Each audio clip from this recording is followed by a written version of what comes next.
Et bonjour, alors je viens aujourd'hui avec l'énergie de l'aigle marine qui nous emmène donc plutôt vers des tons bleus, jusqu'au bleu translucide. Et l'aigle marine, c'est l'énergie de la communication dans l'aisance et la grâce.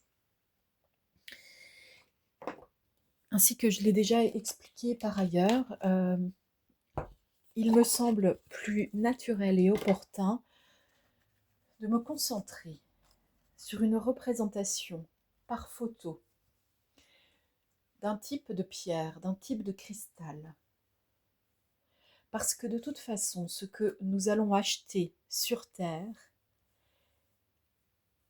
va nécessiter un ensemble d'actes et de pensées de nettoyage bien plus profond la plupart du temps que ce que l'on peut croire avec et faire avec la lune, en pleine lune et ainsi de suite.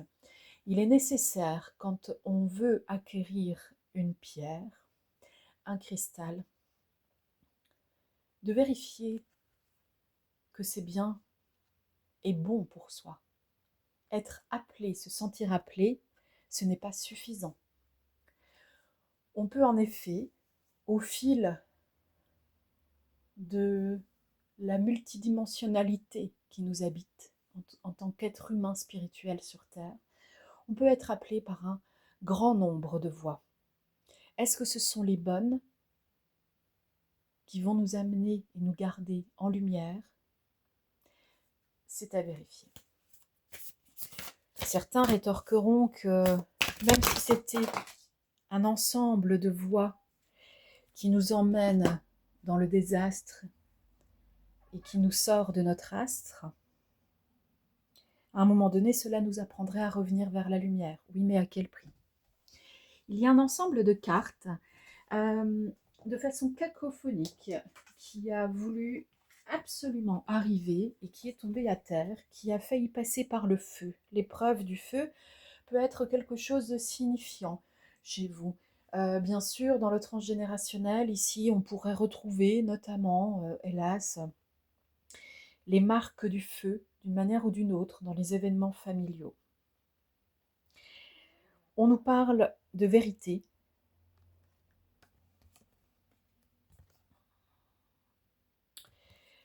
de laisser la magie chanter. Elle était cachée, celle-là, elle était retournée. Euh, de recevoir aussi les appels, mais dans le cœur. Celle-ci était à l'envers. Ensuite, nous avons le lien au soleil, à l'envers. Le vent souffle dans les voiles, à l'envers. Lorsque les tisserands savent que tout est Dieu, à l'envers. Je dirais que pour le moment, nous sommes en présence d'êtres vivants, incarnés ou non incarnés, sur Terre, qui peuvent être dans les limbes de ce que l'on appelle la mort physique, qui peuvent être en errance,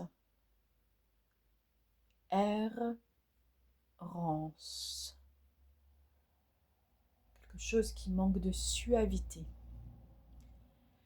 Il y a également des présences qui ont besoin des lumières des autres, qui ne savent pas quel est le chemin. On peut leur conseiller de se réchauffer à la nature puissante du soleil, qui est lumière, qui fait croître l'être vivant.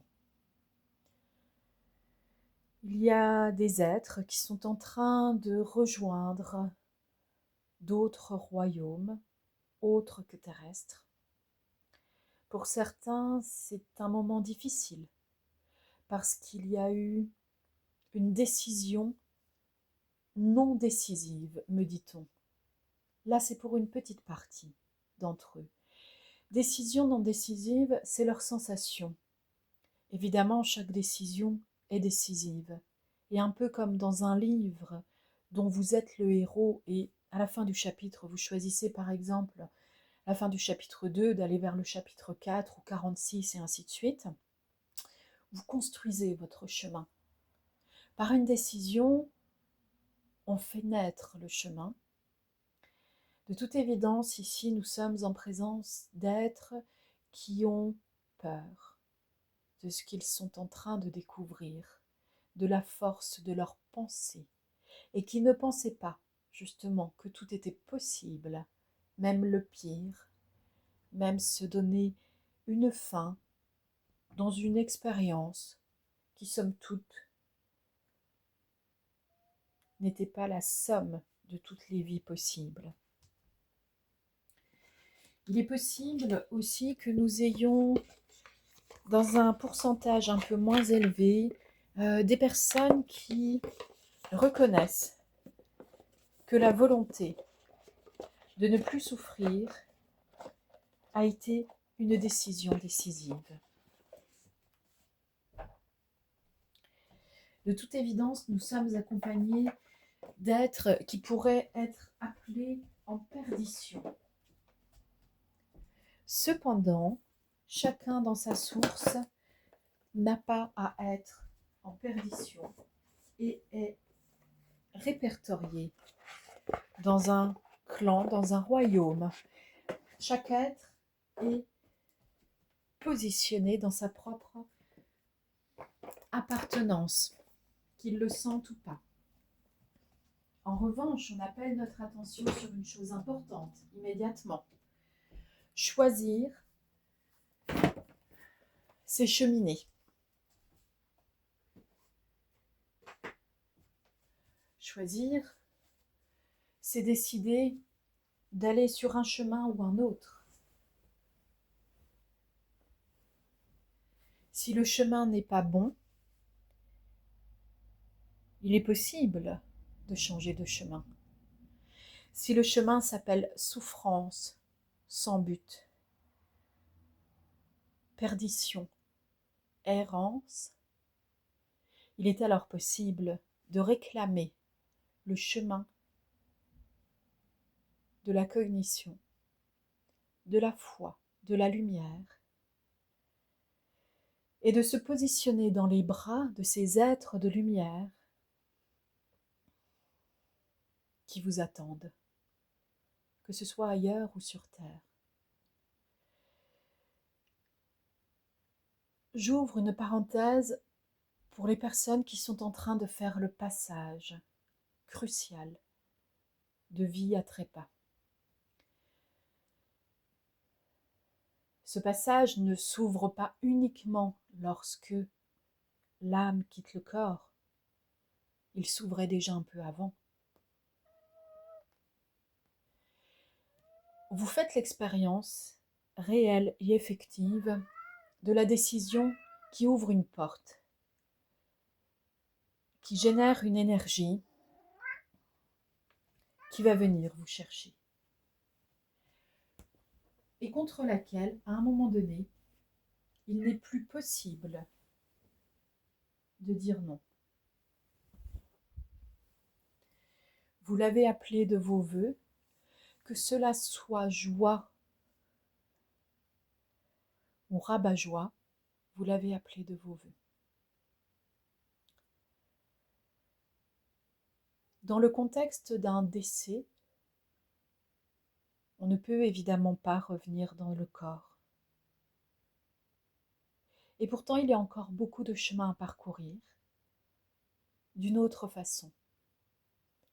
Et en choisissant, s'il vous plaît, pour vous, pour nous, les êtres de lumière, au cœur qui régénère, tous les pas que vous avez effectués sur terre. Et que cela vous mène à la source de votre être.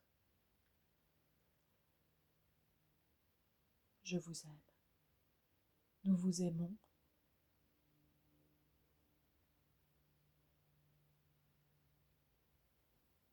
Vous êtes tous accompagnés.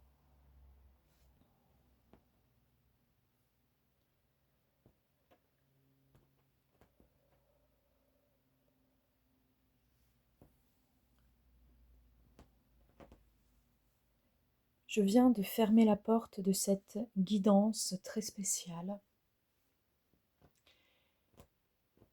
qu'elle puisse accompagner les personnes concernées. Et d'une manière générale, sachez que aucune personne sur Terre n'est jamais vraiment seule. Aucune. La sensation de solitude et d'errance peuvent être réelles, mais en réalité, il existe un point d'une importance folle et capitale dans notre existence terrestre. Nous sommes toujours accompagnés. Je suis toujours accompagnée.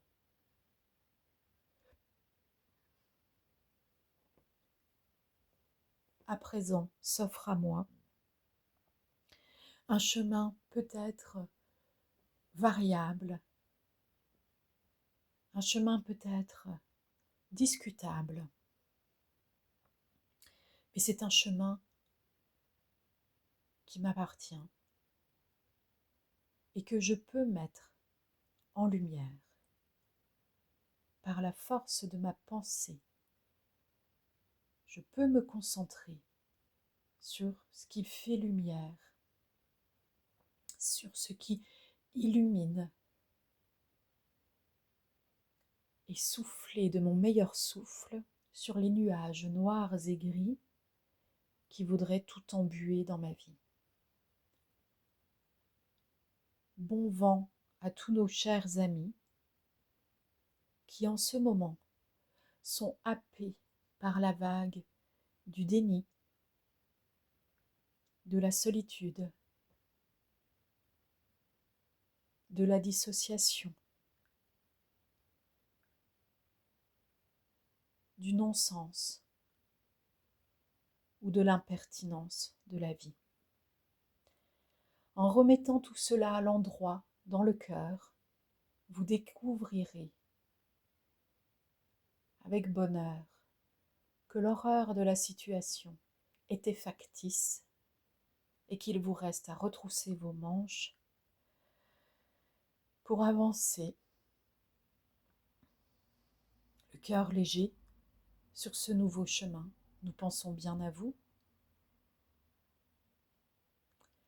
Nous vous voyons sautillant vers la lumière de votre cœur, la lumière de votre pensée, la lumière de vos autres. Nous vous voyons sautillant comme des petits chatons, pleins de vie pour découvrir tout ce qu'il y a de meilleur.